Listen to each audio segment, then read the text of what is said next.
When gentlefolk and slaves, drudges and freeholders, men, women, and children were seated on benches and floor, the woman stepped up on the raised platform and turned to face them. As she had done so many times before, she began at the beginning, speaking clearly, telling them the tale entire, starting with the guardian's teaching tale for children, a teaching tale of old gods and treachery. There was sorrow in her eyes, but the woman's voice was steady when her oft-spoken words drifted out into the smoky room and held her audience in thrall. Long ago, the Elderkin walked the earth, wondrous fair, passing brave, and firm in their godhood. They had a grief too deep for tears. Their lives were long, but they had no children to bless their days or ease their loneliness. When their lives became unbearable, the Elderkin took their sorrow, and from it they fashioned man. Nurturing and teaching, the gods took joy from their creation, but since man was the child of sorrow, his days on earth were short. It mattered not. Man was happy.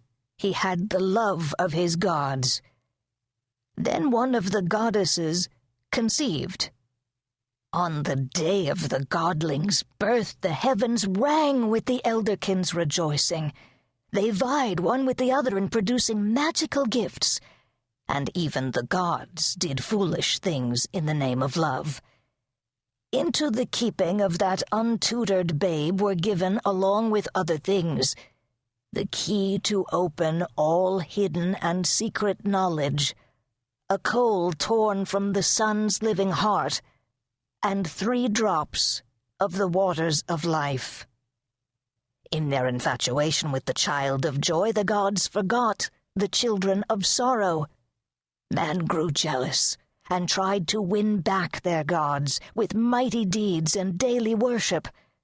The gods ignored them. So man grew in guile and deceit. The young god was pampered, his every whim catered to.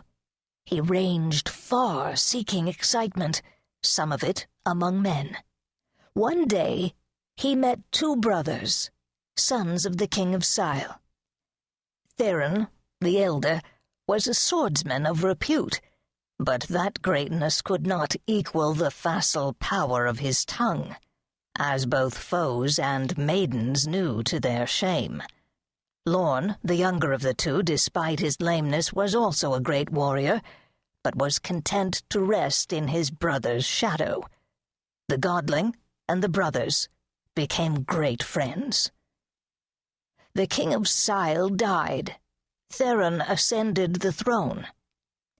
At first he was a good king, but as he grew older, he became increasingly jealous of the young god's careless divinity and planned to usurp some of the god's power and create his own godhead.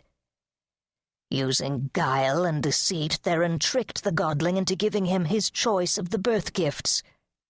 He chose the small ebon key that opened all things hidden and secret, the key to dark and forbidden knowledge. It was Theron's key to godhood. Lorn was given a choice also. Struck by its beauty, he chose the coal torn from the sun's living heart. Theron laughed at his brother for choosing beauty over power, but secretly he was pleased. He would brook no rival in his quest for absolute power.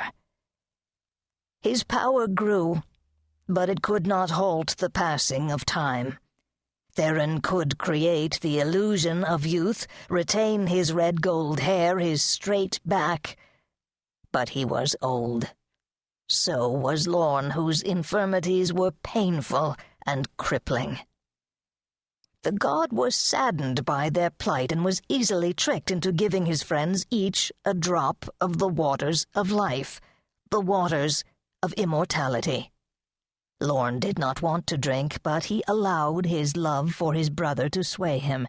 But alas, the waters bestowed eternal life.